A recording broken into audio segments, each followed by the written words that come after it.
Hello, and welcome back to another video of Real Talk with Dr. Jim Sharps. It's a great pleasure to have you back with us, Dr. Jim, really just sharing your decades of expertise in original medicine and natural health and healing, and really just trying to demystify and simplify alternative medicine.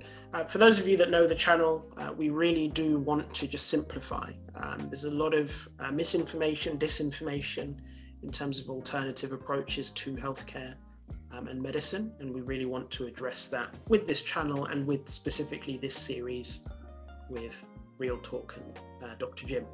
So we'll move forward this week. If you've been following our video series, you know that we have been covering RBTI recently.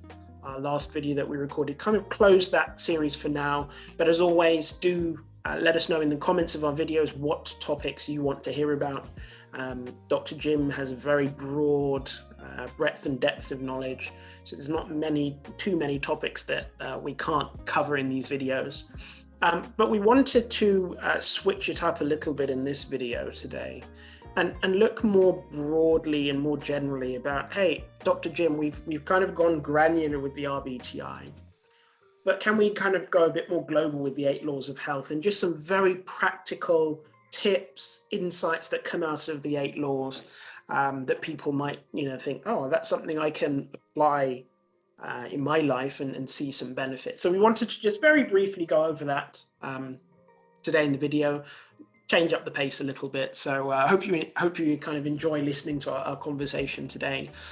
So Dr. Jim, just to kick us off, we'll kind of do this in a very conversational style. The 8 laws is something that we've covered on this channel before. In your years of experience running a practice, building the school at IIOM, what's kind of the low-hanging fruit, or what's the kind of the simplest thing somebody watching this video today, and if you were to say to them, if you do this one thing, this is the low-hanging fruit, but it can have a really positive benefit, what would that one piece of tidbit of information that you would give them? And maybe you could just we'll follow on from there, but what would it be that you would say to them? Okay, that's it's really a good thought-provoking question. I guess the first thing that I would recommend is proper hydration. It's kind of easy. Everybody needs to drink water, and just drinking water on a systemic basis will help so many people. What I mean by systemic basis is not chug-a-lugging all of it at one time, but taking based on what your personal considerations, your age, your weight, your height, your lifestyle, your activities, understanding what that amount of water is. It's anywhere between, let's say, 6 to 10 glasses a day, but not drinking it all at once, spreading that over a 10 to 12 hour period, dividing that amount, and having like 4 to 6 ounces every hour for 10 to 12 hours. That can be fairly easy to implement, and it would just provide so many dividends in terms of improving overall health and vitality. And as you noted, water is one of those very important laws of health. Yeah, and in terms of, you mentioned it's something as simple as drinking water. You kind of, to use one of your phrases, opened the kimono a little bit wider on that one by saying, hey, it's not chug-a-lugging. And I think, that behavioral piece of how do you drink water? It's not as simple as I've had my 6 to 10 glasses and I just downed it all at the end of the day. It's actually a more intentional approach. But what can that intentional, consistent, non-chug-a-lugging approach of water, what benefits could one expect to see from that, just by following that very simple protocol? Yeah, another really good question. See, the liver requires, in order to function, it needs calcium, oxygen, and water. Without those 3 things, the liver can't function. The liver is responsible for detox, for building your enzymes, for helping you to digest your foods. The liver is the second most important organ after the brain. So water is one of those easy things understanding that the physiology of the liver is working 24 hours a day. It's not working just in the morning, just in the afternoon. So giving what it needs, and the liver needs, without going through all the details of anatomy and physiology, it requires about 4 ounces. It uses about 4 ounces every half an hour to do its function. So by supplying it on a regular basis during your waking hours, you're working in harmony with the cycles of how a very important organ works. So you don't need to know all that detail. All you need to know is about systematic drinking of water, but that's the underlying biophysiological principle that's behind that. And that's why, I have some of my clients say, oh yeah, I get up in the first thing in the morning and I have anywhere from 2 to 4 glasses of warm water. Yes. I said, you probably spend a lot of time in the restroom. Yes. How'd you know, doc? Well, your body can't handle all that much. So the body has to push out that excess, and it tries to store and use what it can to the best of its ability. So that kind of helps give maybe a little bit more background, but the basic principle is drinking the water, but drinking it it's not what you do, but it's what's done based on individual requirements and capacities, and what's done right. So that's basically a something that's pretty easy to understand, and for most people, pretty easy to implement. Unless you don't have access to water for long periods of time. But generally speaking, that's the principle, and then you work it in based on the personal circumstances that you're experiencing. Yeah. No, that's clear, Dr. Jim, and I think thanks for clarifying that. And I think it's really interesting if I look at it from a behavioral point of view. And you've said this many times before, so I'm just reheating phrases that you've regularly used, in conversations we've had. You're doing the right things wrongly. In other words, you're in the right zip code, but you're at the wrong property. And I think that's how I would take what you said around water. And just if you're watching this video, that's the way original medicine works is a lot of it is at a principle level. So taking that principle of doing the right thing wrongly, drinking water in the wrong way, if you apply that thought in other areas of your lifestyle and nutrition choices, I think it's shining a light where you might start to see some areas yourself without even watching these videos where you can apply the principle and receive a health benefit or enhancement to your lifestyle and nutrition. So Dr. Jim, maybe we can just cover one more today. In terms of, maybe it's not the first level of the water, but it's just a little high. You got to get on your tippy toes to get that low hanging fruit. What would be kind of the second thing, again, based on your years of experience of common things, right things maybe done wrongly, that if adjusted and rectified, it can improve health? Well, let's go to another thing that we normally do on a regular basis every day, basically, and that's eating. Just from a dietary standpoint, adding a little bit more plant-based foods to your diet. We are so oriented and misinformed about our protein requirements that a lot of people really think that you need more protein in your diet, meaning more meat and dairy and a lot of these heavier protein foods. And that is wildly misinforming. We need more plant-based diet. So eating more fruits, vegetables, nuts, seeds, and grains, based again on your individual requirements and capacities. Because some people, even vegetarians, are very sick because they're doing the right thing wrongly. So, but at least you're getting on the right track by adding more plant-based foods in your diet.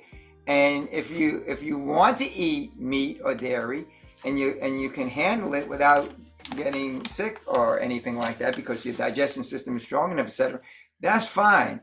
But more people would do better by eating meat and dairy more on a rotational basis, if you will, maybe once every 3 or 4 days. So not having your eggs and fake bacon or real bacon or whatever it is every day. But maybe not more than once or twice a week, and making sure that you're getting those really high integrity foods that's designed for systemic integrity. And that's fruits, vegetables, nuts, seeds, and grains, which has the nutrients that are designed for the highest systemic performance for human beings, and incidentally for most animals as well. It's interesting you say that, because I think there's a lot of vegans or vegetarians that say, cut it out. The kind of the pushback or the counter or the response there is that, hey, I don't want to. I enjoy my chicken or my beef or my ribs or my steak, whatever that may be. So, are you saying, Dr. Jim, look, kind of that kind of good, better, best approach to things, the best from an original medicine standpoint is obviously a plant-based diet? But are you saying then that, hey, look, if you're at a different part of the journey, having, just meat every 3 or 4 days, you can actually start to see a benefit from that? Is that what I'm hearing? Yeah, that's absolutely correct, Seth. And then the way I would explain it is, if you put a target on a wall, the bullseye would be the plant-based diet, but you have all these concentric circles, and out on those circles, you can add meat, dairy, again based on your individual requirements and capacities. But there are some things that shouldn't even that aren't even on the wall that target is pinned on, and so they're unclean meats. It should be nowhere in the diet, but clean meats on a rotational basis once in a while is not a problem. At least it's somewhere on the target.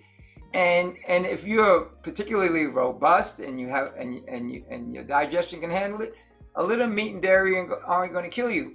On the other hand, you can be focusing on the bullseye, and if your digestion system isn't strong enough, you can be eating too many nuts and seeds, which I see a lot of people doing, thinking that they need all this protein. They call themselves vegetarian, and they're sicker than their meat and dairy counterparts because the nuts and seeds are too strong for them, or they're eating too much. So that there's that rule of temperance as well.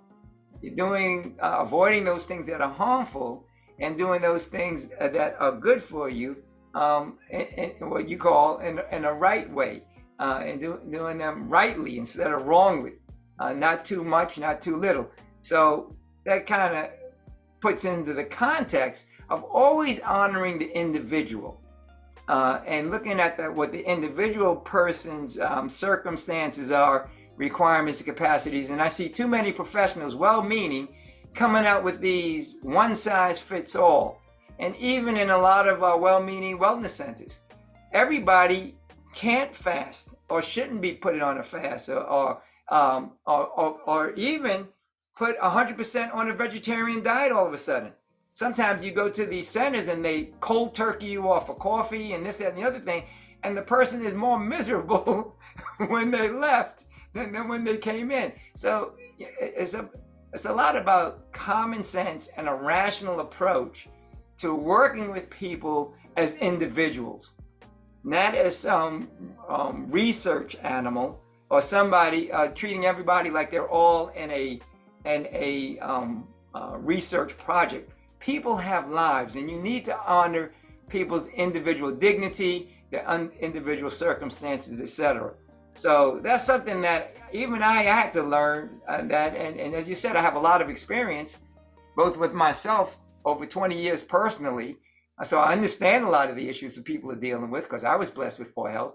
And then actually this year marks my 30th year. In 1992 is when I left IBM and I went on this quest to change careers. So now in 2022, now 30 years later, over 50 years altogether, you can see the gray hairs are showing. You learn some things. And so you learn to really love and respect people where they are, work with where they are, and take them where they want to be. Not necessarily where you want them to be, but where they want to go in a very thoughtful and rational way.